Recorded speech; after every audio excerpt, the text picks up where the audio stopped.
बताइए क्या हो रहा है, आप लोग कैसे हो। हम लोग क्लास 10 का चैप्टर 12 स्टार्ट करने वाले हैं। आई होप हमने जितने भी वीडियो डाले, जितने भी हमने आप लोग को टीच किया, आप लोग को ज़रूर अच्छा लगा होगा, मैथ समझ में आया होगा। सो हम लोग चैप्टर 12 स्टार्ट करते। ये चैप्टर्स हैं एरिया। ये चैप्टर आपका क्या है? ये चैप्टर आपका है सरफेस एरिया एंड वॉल्यूम का। सरफेस एरिया एंड वॉल्यूम, इसमें आपको क्यूब, क्यूबॉइड, सिलेंडर, कोन, स्फीयर, ये सब का एरिया और वॉल्यूम के बारे में जानना है। ओके, तो आज सबसे पहले हम लोग इसका डिस्कस यही करेंगे, एरिया, वॉल्यूम और क्यूब, क्यूबॉइड, नहीं जितना भी एरियाज के फॉर्मूलाज होते हैं, सर्कल का हमने लिखा दिया। इसके अलावा जो भी होता है सब हम आज डिस्कस करते रहे हैं। उसके बाद हम लोग एक्सरसाइज स्टार्ट करते हैं, ठीक है। देखिए, सबसे पहले जितने भी इम्पोर्टेंट फॉर्मूलाज हैं उस पर हम लोग गौर करते हैं।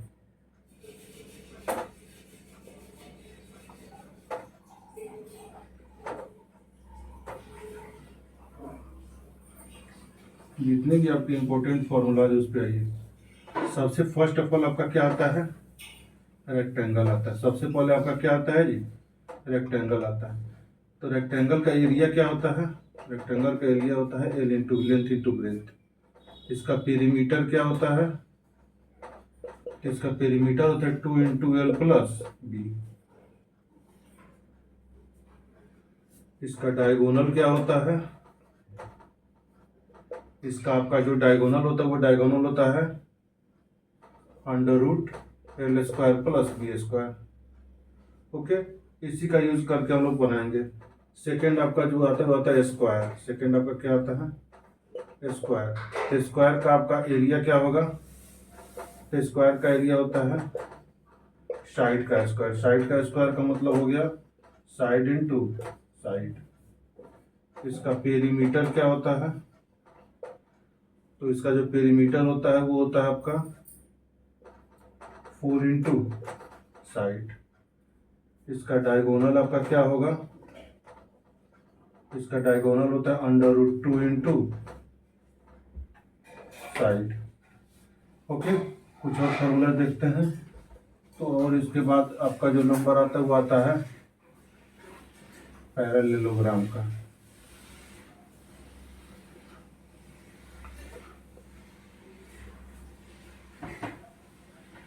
तो पैरेललोग्राम का आपका क्या होता है?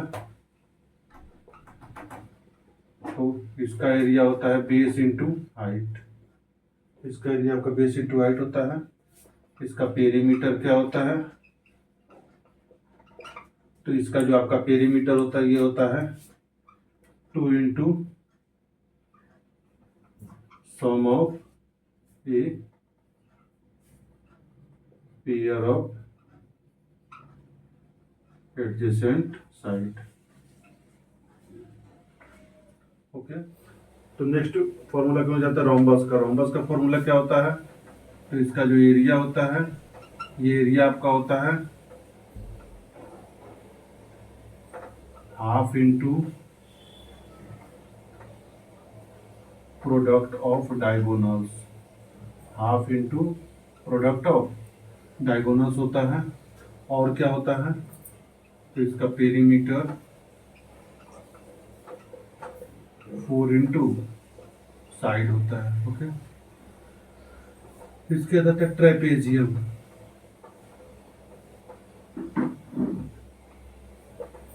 ट्रेपेजियम का आपका जो एरिया होता है, ये एरिया आपका होता है हाफ इंटू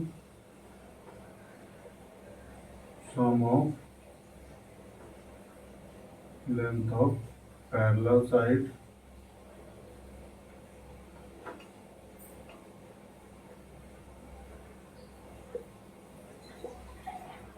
इंटू हाइट। ये ट्रेपेजियम का होता है। ओके, ट्रेपेजियम के बाद आपका जो नेक्स्ट फॉर्मूला होंगे वो फॉर्मूला होते हैं ट्रायंगल से रिलेटेड। किससे रिलेटेड होंगे? तो ट्रायंगल से रिलेटेड। ट्रायंगल से रिलेटेड फॉर्मूला में देखिए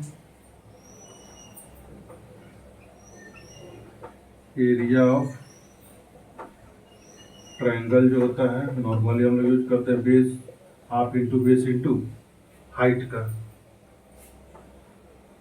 पेरीमीटर जो होता है ट्रायंगल का वो होता है sum of the length of three sides. इसी में आपका आ जाता है area of equilateral triangle. Equilateral triangle, equilateral triangle का एरिया क्या होता है √3/4 इंटू साइड स्क्वायर। फिर आपका आएगा पेरीमीटर ऑफ इक्विलेटरल ट्रायंगल,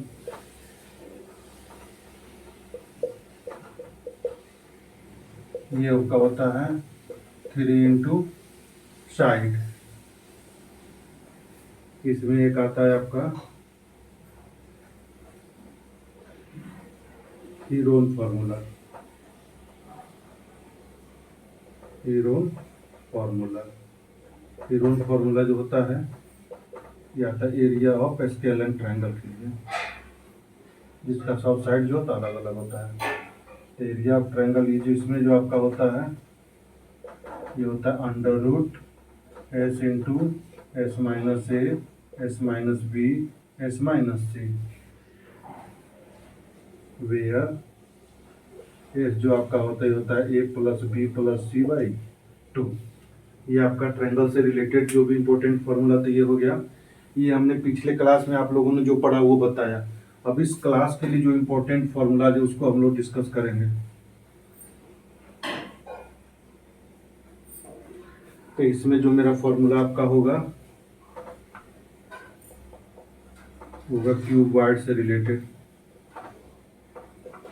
तो क्यूबॉइड में आइए, एरिया जो आपका होता है वो होता है 2 into length into breadth into height और लेंथ इंटू हाइट।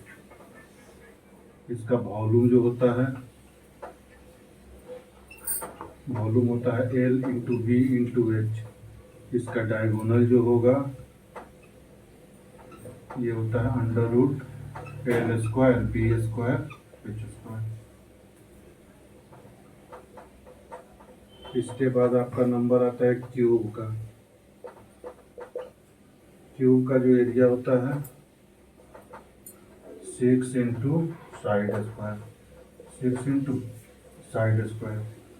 जिसको हम लोग कहते हैं 6L²। इसका पेरीमीटर जो होता है LQ, यानी LQ का मतलब क्या हो गया साइड का क्यूब। इसका जो डायगोनल होता है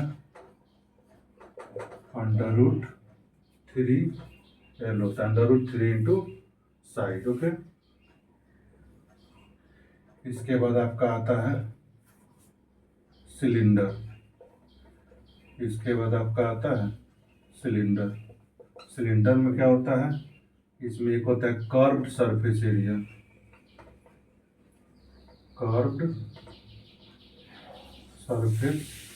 ये होता है 2πRH। एक होता है टोटल सरफेस एरिया। ये जो आपका होता है ये होता है 2πR और इंटू R+H। और इसका वॉल्यूम जो होता है ये होता है πR²H। ओके। फिर नेक्स्ट फॉर्मूला की ओर हम लोग चलते हैं।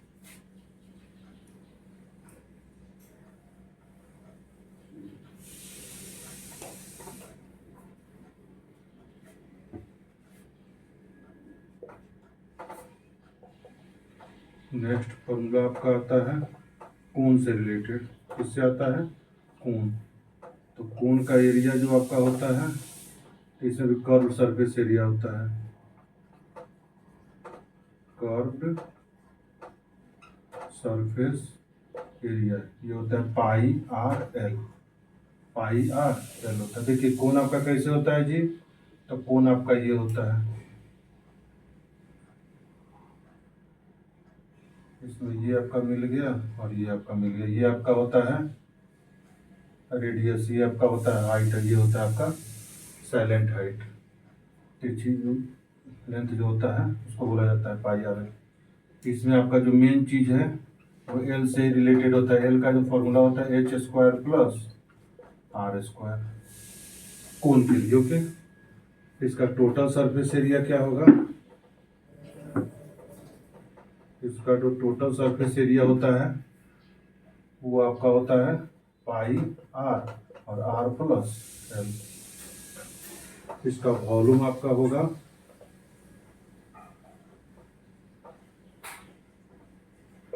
1/3 पाई आर स्क्वायर एच। ओके, इसके बाद आपका आता है स्फीयर। स्फीयर में जो आपका होता है एरिया, वो एरिया आपका होता है 4 पाई आर स्क्वायर और इसका जो वॉल्यूम होता है वो वॉल्यूम आपका होता है 4/3 पाई आर क्यूब। इसके बाद आपका नंबर आता है हेमीस्फीयर का। हेमीस्फीयर समझते हैं ना, आपका ये हो गया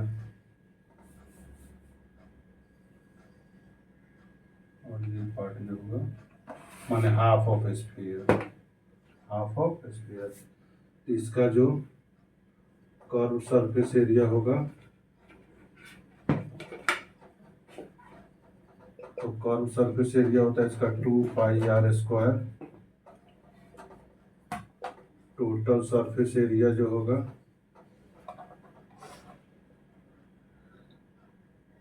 वो आपका होता है 3 पाई आर स्क्वायर और इसका जो वॉल्यूम होता है तो स्फीयर के वॉल्यूम का जस्ट हाफ होता है तो 2/3 पाई आर क्यूब। तो 12 चैप्टर से रिलेटेड जो भी फार्मूलाज हैं वो सारे फार्मूलाज का हम लोगों ने डिस्कस कर लिया। अब इसके बाद हम लोग इसका चैप्टर स्टार्ट करेंगे। Thanks for watching, bye.